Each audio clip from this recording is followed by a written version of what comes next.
एक particular area को जो हम फॉर्मेट करते हैं, फॉर्मेट की बता रहे हैं। आज थोड़ी सी छोटी क्लास लूँगा मैं, क्योंकि इसके बाद आपकी प्रैक्टिस होती है और आपने होमवर्क भी नहीं किया अपना, तो आगे पढ़ने से पहले आपको अपने होमवर्क कंप्लीट करने पड़ेंगे।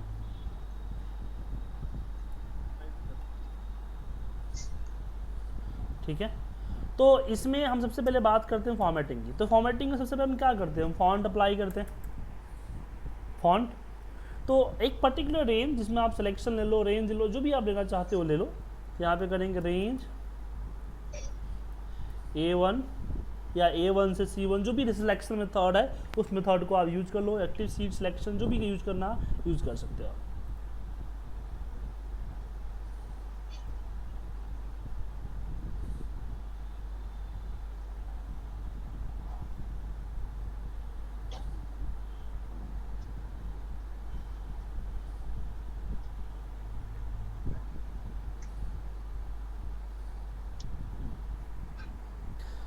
डॉट फॉन्ट अप्लाई करना है तो डॉट फॉन्ट, फॉन्ट को बोल्ड करना है तो bold equal to true.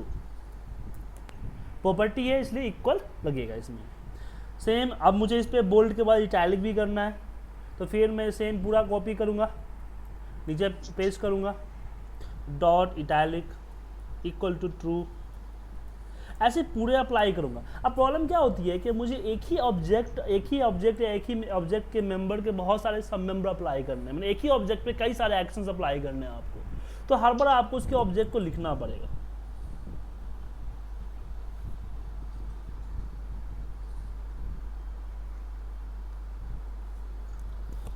Hello sir, आपने बोला इंटरनेट चलेगा तब बताऊंगा। आप क्लास कहाँ ले रहे थे, आप क्लास कहाँ ले रहे थे काफ़ी दिनों से? तो आपने बोला था इंटरनेट चलेगा तो मिल नहीं गई होगी। नोट कर, मीटिंग आई नोट कर लो, 641 641, एक मिनट, सॉरी 641 नहीं है,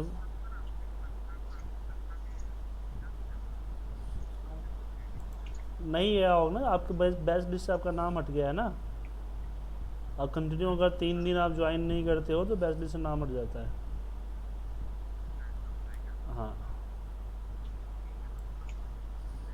है 614 973 597। ठीक, हाँ सही।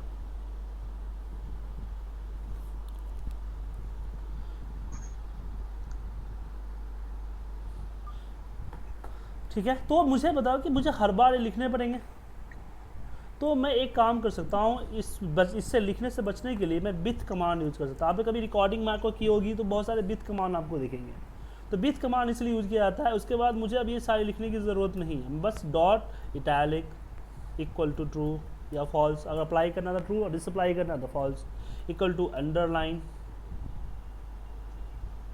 Equal to true equal to false, dot, इसके बाद क्या होता है कलर। कलर में दो तरीके से यूज करते हैं, एक तो होता है कि आप वीवी रेड ग्रीन ब्लू यूज कर सकते हो। तो वीवी रेड कितना, इसको सेलेक्ट करके मैं F1 प्रेस करूंगा तो इसका सारे लिस्ट निकल के आ जाएंगे। ये रहा वीवी black red green yellow blue magenta cyan white, directly use कर सकते हो आप। या फिर दूसरा तरीका है कि आप डॉट कलर, इसकी फॉन्ट की कलर जो है डॉट कलर इक्वल टू आप कर दो 8GB। इसमें रेड का पार्ट, ग्रीन का पार्ट एंड ब्लू का पार्ट आप दे दीजिए 8GB। अब बोलोगे सर ये नंबर कहाँ से पता चलेगा, तो ये पता इसके लिए आपको हेल्प करेगा आपका एक्सेल। कैसे, यहाँ मोर कलर में जाते हो, कस्टम पे आते हो तो ये होता है 8GB। जो कलर सेलेक्ट करोगे उसके कोड्स यहाँ पे दिखेंगे आपको, red 8GB red green blue, तो यहाँ पे डाल सकते हो। इसके बाद एक और होता है इसमें कलर इंडेक्स्ड। तो ये कलर जो है, कलर ऐसा नहीं कि कलर हम सिर्फ फॉन्ट के लिए अप्लाई करें, एक कलर मेथड हर जगह यूज होता है, चाहे फॉन्ट के लिए हो, टैब कलर के लिए हो, बैकग्राउंड कलर हो, कुछ भी आप यूज करो सब पे अप्लाई होगा और डिसअप्लाई होगा। ठीक है, डॉट कलर। एक और होता है आपका colour index. Dot colour index. Colour index में आपका 1 से 55 नंबर होता है, कलर कोड होता है। तो इसके लिए आप इसको सेलेक्ट करके मैंने F1 प्रेस किया, तो एक मिनट नहीं समझ में आया तो यहीं पे सर्च कर लेते हैं कलर इंडेक्स। कलर इंडेक्स आ गया, 13 नंबर। 1 डालो तो ब्लैक आएगा, 2 डालो वाइट आएगा, 3 डालो रेड आएगा, ऐसे कलर इंडेक्स नंबर्स इसको अप्लाई कर सकते हो। ठीक है, तो कलर के 3 तरह की अप्लाई करने की पार्ट है। पहला है कलर में आप वीवी रेड ग्रीन ब्लू ले लो। दूसरा है आप कलर में आप यहाँ पे RGB मेथड ले लो। सबसे ज़्यादा हम यूज RGB मेथड ही करते हैं जब डिफरेंट कलर ले रहा हो, लेकिन हम तो फिक्स कलर है हमारा, ग्रीन ब्लू फिक्स कलर हमारा होता है, उतना यूज करते हैं। तो उस केस में इतना यूज करते हैं। ठीक है, क्या हाँ फॉन्ट कलर है सिर्फ, लेकिन मेथड सब पे सेम है कलर का। उसके बाद फॉन्ट अप्लाई करना है तो उसका नेम, फॉन्ट का नेम कि एरियल या जो भी फॉन्ट लेना चाहते हो ले सकते हो। इतना ही करते, और कुछ करते हैं हम इसमें, या स्टिक थ्रू लाइन होता है ना बीच बीच जो कार्ड देता है वो यूज कर सकते हो। ये आपका एंड विथ, लास्ट जब खत्म हो जाए तो लास्ट में एंड विथ कर दो। तो इसमें 2 चीज़ आपने पढ़ा, एक तो पढ़ा कि फॉन्ट से रिलेटेड फॉर्मेटिंग कैसे होती है, दूसरा विथ का क्या यूज है। ये 2 पार्ट समझ में आ गया आपको। तो विथ जो है हम हर जगह यूज करते हैं, जहां मुझे एक पर्टिकुलर ऑब्जेक्ट पे बहुत सारे मेंबर्स यूज करने पड़ते हैं ना, तो वहां पे विथ लगाते हैं ताकि हमें बार बार उसका ऑब्जेक्ट को उसके साथ लिखना ना पड़ेगा। मैं ना लगाऊं जरूरी, विथ लगाना जरूरी नहीं है, विथ अपनी सहूलियत के लिए लगाते हैं। ठीक है, और जब भी यहाँ ब्लू कलर से कुछ स्टार्ट होता है तो एंड जरूर होता है, याद रखिएगा। जो भी ब्लू कलर से स्टार्ट हुआ वो एंड जरूर होगा। अब बात करते हैं हम इसकी बैकग्राउंड कलर की। तो बैकग्राउंड कलर करने का सिंपल सा तरीका है कि range A1 dot interior dot colour. तो कलर का मेथड जो है वो ऊपर जो मेथड मैंने बताया उसमें से कोई मेथड आप यूज कर सकते हो। ये आपका सेल का बैकग्राउंड कलर डाल देगा। ठीक है, उसके बाद हम बात करते हैं बॉर्डर की, कि अगर मान लो कि सिलेक्टेड डेटा पे मुझे अगर बॉर्डर्स अप्लाई करना हो, जैसे रेंज A1 से C15 तक का मुझे अगर बॉर्डर अप्लाई करना है तो डॉट बॉर्डर्स, ठीक है, डॉट बॉर्डर के कई सारे पार्ट है, जैसे लाइन स्टाइल, बॉर्डर का लाइन स्टाइल इक्वल टू हमने बोल दिया 1।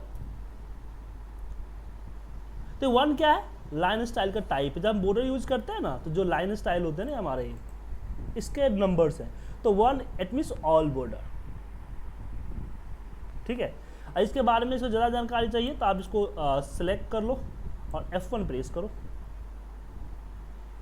आ गया यहाँ पे बॉर्डर लाइन स्टाइल। यहाँ पे देखिए एक्सेल लाइन स्टाइल है, इसमें देखिए एक्सेल कंटिन्यूस मतलब 1 डाल दिया, या फिर मैं एक्सेल कंटिन्यूस भी लिख सकता हूँ, एक्सेल डैश डॉट, सारे नेम है हमारे।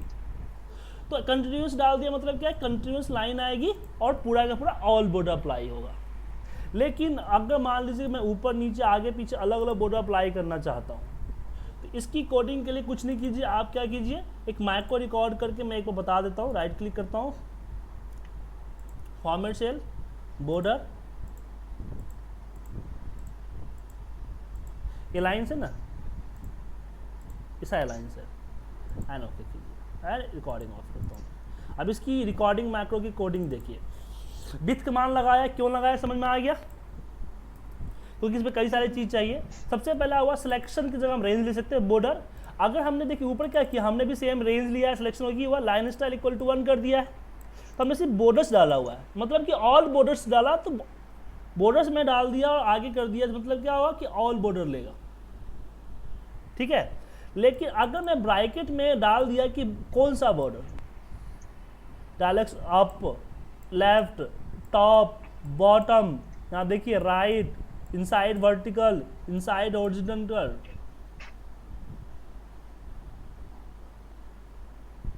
ठीक है सर। डॉट सेपरेटर होता है, जैसे फॉर्मूला में कॉमा सेपरेटर होता है ना विक्की जी, ऐसे डॉट यहाँ सेपरेटर है, ऑब्जेक्ट सेपरेटर है ऑब्जेक्ट बिटवीन मेंबर।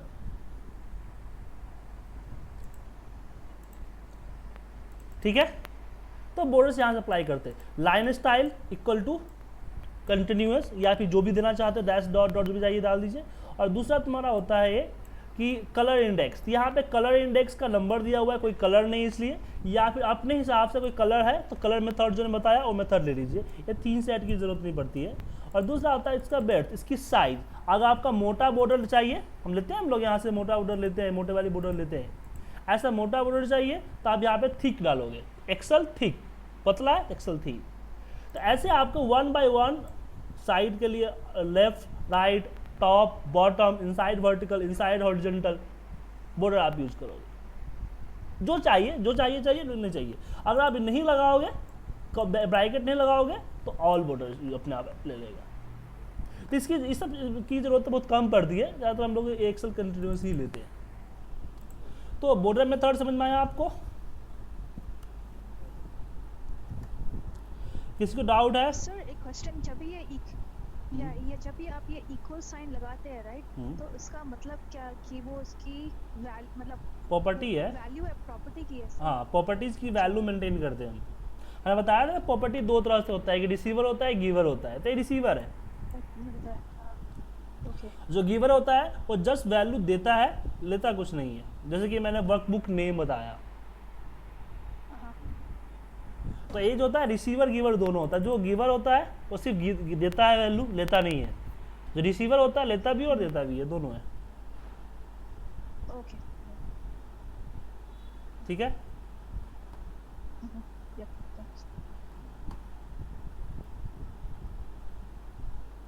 आगे बढ़े।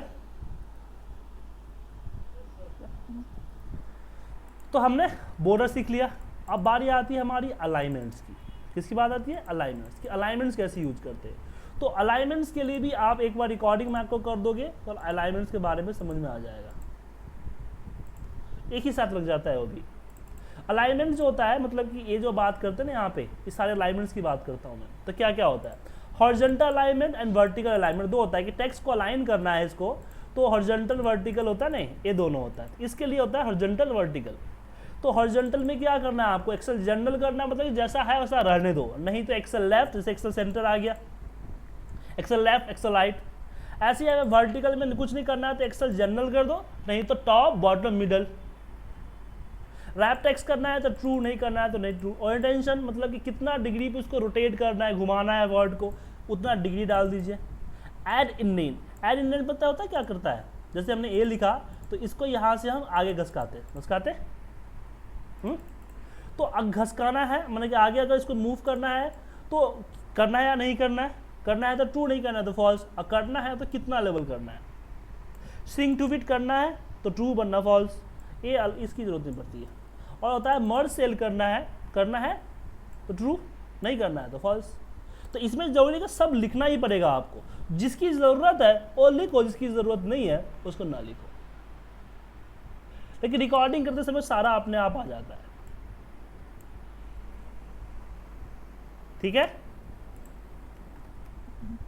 तो ये आपका अलाइनमेंट्स की बात आती है। हमने फॉन्ट पढ़ा, हमने वीजी कलर पढ़ा, बैकग्राउंड कलर पढ़ा, इंटीरियर, और हमने क्या पढ़ा? बॉर्डर्स पढ़ा, और हमने अलाइनमेंट्स पढ़ा।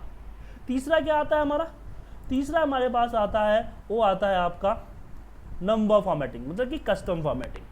तो नंबर फॉर्मेटिंग डालने का सिंपल तरीका है कि रेंज, यहाँ पे जाइए, यहाँ कीजिए कि A1 dot number format equal to, जो कैसे डेट करना है तो DD/MM/YY।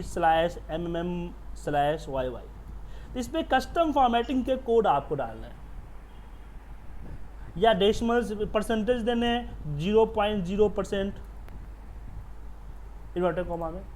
जो आप टेक्स्ट फॉर्मूले में अप्लाई करते हो, जो आप कस्टम फॉर्मेटिंग में जो कोड अप्लाई करते हो यहाँ पे, एक कोड आपको नंबर फॉर्मेटिंग में डालना है, आपका नंबर फॉर्मेटिंग।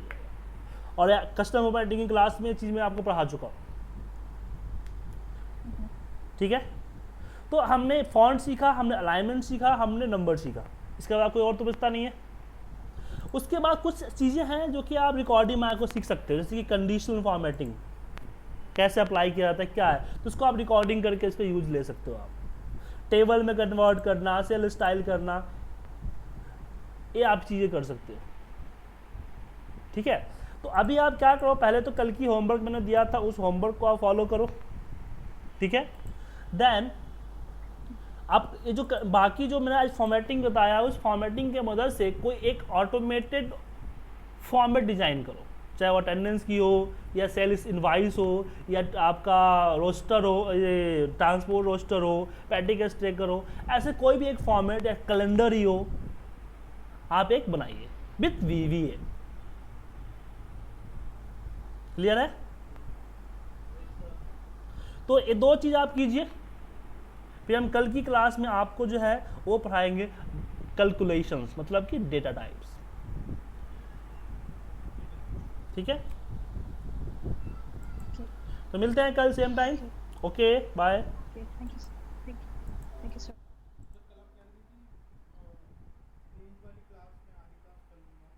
क्या? तो रेंज पे तो पूरी बीवी है, तो मैं तो बोल रहा हूँ रेंज पे तो पूरी बीवी है। तो पूरी क्लास आज अपने पेज नहीं भरा है, आपने क्या भरा, आज क्या भरा, किसकी फॉर्मेटिंग भरा, तो यही तो मैंने बोला था कि कंटिन्यू करेंगे रेंज पे, वो आगे सारी क्लासेस मोस्टली रेंज पे ही होगी आपकी। आज तो रेंज की फॉर्मेटिंग ही पढ़ा मैंने।